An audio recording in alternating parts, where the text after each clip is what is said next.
السلام علیکم ورحمۃ اللہ وبرکاتہ۔ Welcome to health for all. دوستوں،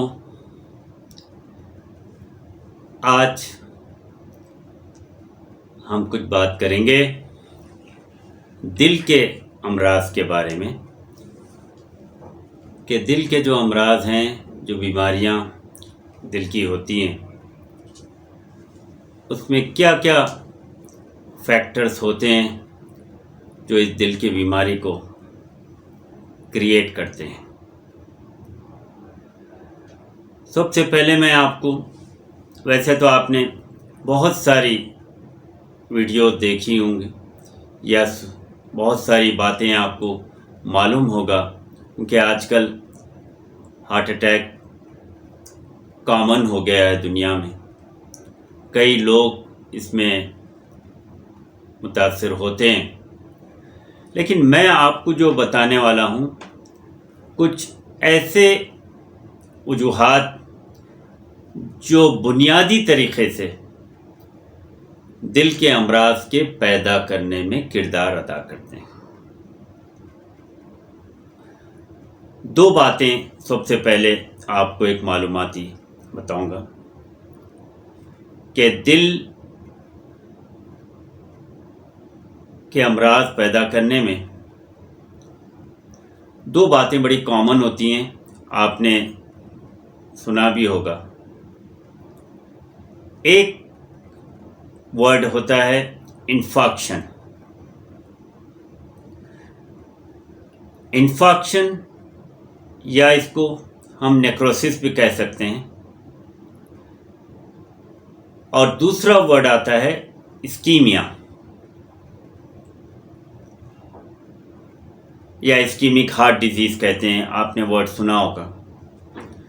اب میں تھوڑا سا تفصیل آپ کو ان دونوں کے بارے میں بتاؤں گا کہ انفارکشن کیا معنی رکھتا ہے اور اسکیمیا کیا معنی رکھتی ہے، یہ دونوں۔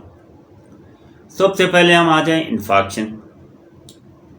انفارکشن کے جو معنی ہوتے ہیں وہ ڈیتھ آف دا ٹیشوز ہے، یعنی ٹیشوز کا بالکل مر جانا، ڈیتھ آف دا ٹیشوز، یعنی ٹیشوز کہیے آپ یا اس کو نسیج کہیے، نسیجات کہتے ہیں ٹیشوز کو۔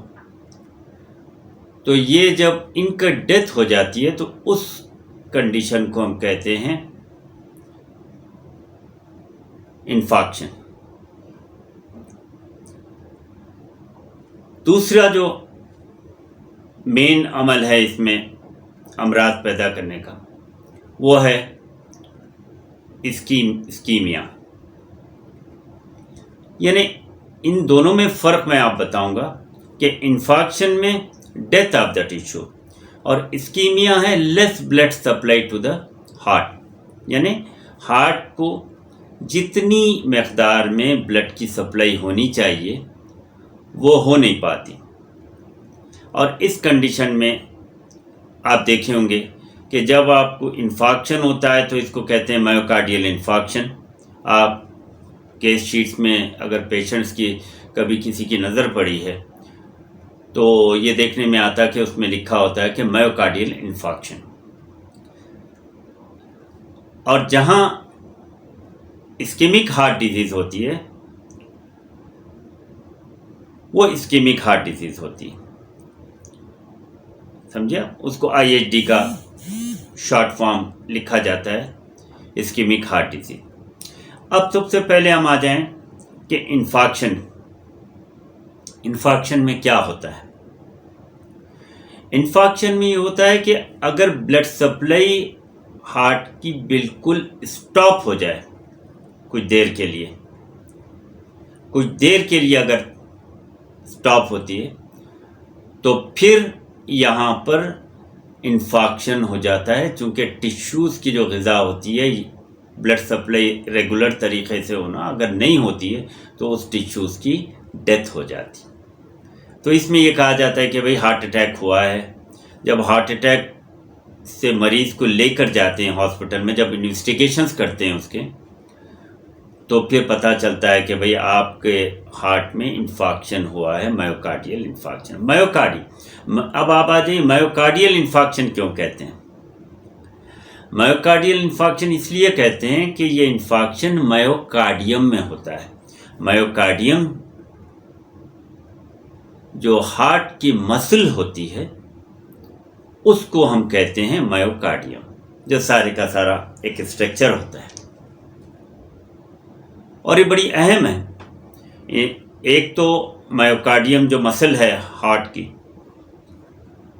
وہ ایک تو پمپنگ یعنی دل کی جو پمپنگ ہوتی ہے اس میں مدد کرتی ہے، اور دوسرا دل کے الیکٹریکل سسٹم کو، برقی نظام کو وہ تحریک پہنچاتی ہے، اسٹیمولیٹ کرتی ہے. کیونکہ جیسے کہ میں آگے بتاؤں گا کہ دل کا جو ہمارا برقی نظام ہے، ایک برقی نظام ہمارے پاس قدرت کا ہے دل میں، اور باقاعدہ اس میں الیکٹریسٹی ہمارے دل میں باقاعدہ بنتی ہے. یعنی دل ایک پاور ہاؤس کا کام کرتا ہے. جس طرح سے پاور ہاؤس سے الیکٹریسٹی آپ کو باہر سپلائی ہوتی ہے، اسی طرح ہمارے پاس دل بھی ایک پاور ہاؤس کا کام کرتا ہے، جس کو ہم ایک خاص نام دیتے ہیں پرکنجی فائبرز، جو ایک پورا ایک اسٹرکچر ہوتا ہے اندر. خیر اس کے بارے میں آؤں گا بعد میں. اب آ جائیے آپ انفارکشن، جب مایوکارڈیل انفارکشن ہوتا ہے تو جب دل کے کسی حصے کو خون بند ہو جاتا ہے سپلائی ہونا، تو امیڈیٹ طریقے سے انفارکشن ہو جاتا ہے.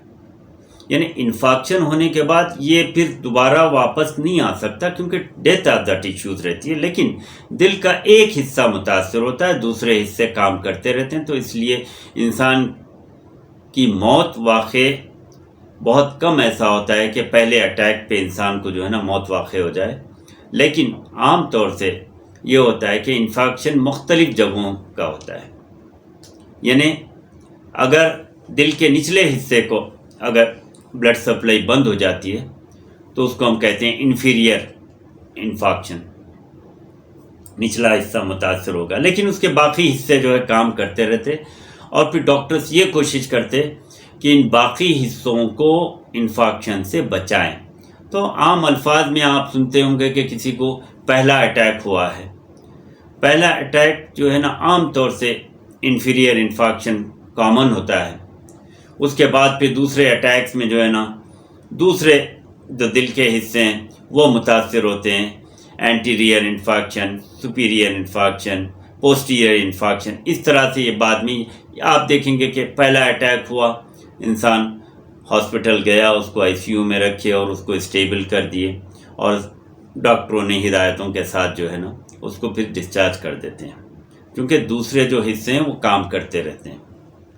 اسی طرح جب دوسرا اٹیک ہوتا ہے تو کوئی دوسرا حصہ متاثر ہوتا ہے. جب تیسرا، یعنی بہت کم ہوتا ہے کہ لوگ تیسرے اٹیک کے بعد بچتے ہیں، بہت کم بچ بھی جاتے ہیں. اور بہت تو ہم اس کے بیچ میں ہے نا ایڈوانس ٹیکنالوجیز آ گئے ہیں آج کل، تو اس کو اویل کر کے ڈاکٹر جو ہے کوشش کرتے ہیں کہ مریض کو کسی طرح سے وہ سروائیو کر سکے.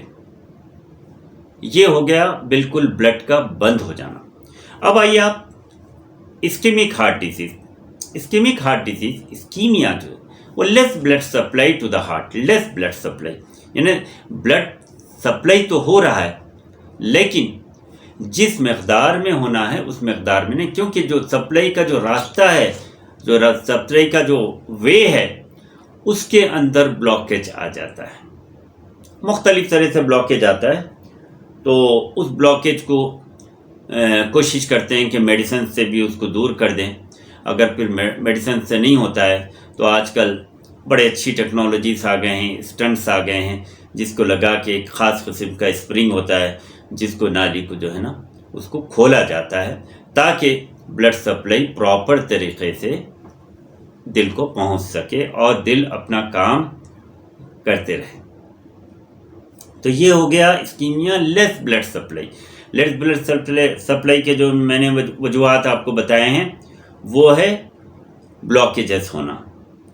تو جب ایک جگہ بلاکیج ہوتا ہے پھر دوسری جگہ، تو مختلف جگہوں پہ لوگوں کو ایک پیشنٹ میں بعض وقت ہے نا 3 4 اسٹینٹس بھی لگتے ہیں، اور لوگ سروائیو کرتے ہوئے اپنی زندگی کو گزارتے ہیں۔ جب بالکل ناگزیر ہو جاتا ہے، جب بالکل حالت اتنی خراب ہے، تو پھر لوگ ایڈوائز کرتے ہیں کہ بھائی آپ بائی پاس کروا لیں، اس کو پوری طرح سے ایک راستہ بنا دیں تاکہ بلڈ سپلائی پراپر طریقے سے دل کو ملتی رہے۔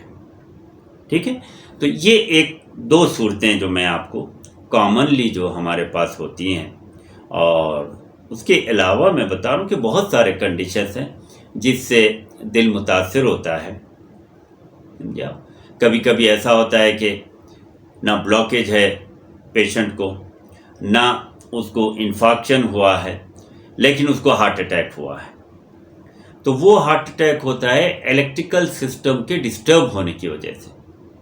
یعنی میں نے جیسے کہ آپ کو بتایا کہ ہمارے دل میں باقاعدہ ایک الیکٹریکل پاور ہاؤس ہوتا ہے جس کو ہم پیس میکر کا بھی نام دیا جاتے ہیں۔ تو یہ پاور ہاؤس الیکٹریسٹی سپلائی کرتا ہے دل میں، اور اسی الیکٹریسٹی کی وجہ سے، الیکٹریکل پروسیس کی وجہ سے ہمارے دل کی دھڑکن، ہمارے دل کی جو بیٹ ہے وہ ریگولر طریقے سے جاری رہتی ہے۔ جس وقت یعنی ہارٹ بیٹ اگر انسان کی کم ہو جاتی ہے، تو پھر یہ دیکھتے ہیں کہ کم اتنی ہوتی ہے کہ وہ انکانشیس ہو جاتا ہے، بے ہوش ہو جاتا ہے، اور اس کو پھر ہاسپٹل لے کر جاتے ہیں تو پتہ یہ چلتا ہے کہ بھئی آپ کا الیکٹریکل سسٹم کام نہیں کر رہا ہے۔ فوراً ڈاکٹرز کیا کرتے ہیں، اس کو پیس میکر لگا دیتے ہیں۔ آپ نے دیکھا ہوگا کئی ایک کارڈیاک پیشنٹس، ان کے پہلے پیس میکر باہر لگایا جاتا ہے تاکہ سیٹ اپ کرنے کے لیے، ہارٹ بیٹ کو اسٹیبل کرنے کے لیے، تو وہ پیس میکر آرٹیفیشل کرنٹ سپلائی کیا جاتا ہے تاکہ ہارٹ کی جو بیٹس ہیں وہ ریگولر طریقے سے، نارمل طریقے سے مینٹین ہو سکے۔ سمجھا؟ تو یہ ہے ہمارا ایک حصہ اس کا۔ تو انشاءاللہ چونکہ پوری ویڈیو میں ساری کی ساری امراض کو اور سارے کنڈیشنز کو میں بتا نہیں سکوں گا، تو انشاءاللہ اس کا جو اور ڈیٹیلز ہمارے سامنے آئیں گے وہ میری دوسری ویڈیو میں، اور کوشش کریں کہ اس معلومات کو آپ دوسروں تک پہنچائیں، شیئر کریں، اور اس کو سبسکرائب کریں، تو آپ کو ہے نا پراپر طریقے سے ان باتوں کے معلومات ہوں گے۔ تو آج کے لیے اتنا کافی ہے۔ اپنا خیال رکھیں۔ اللہ حافظ۔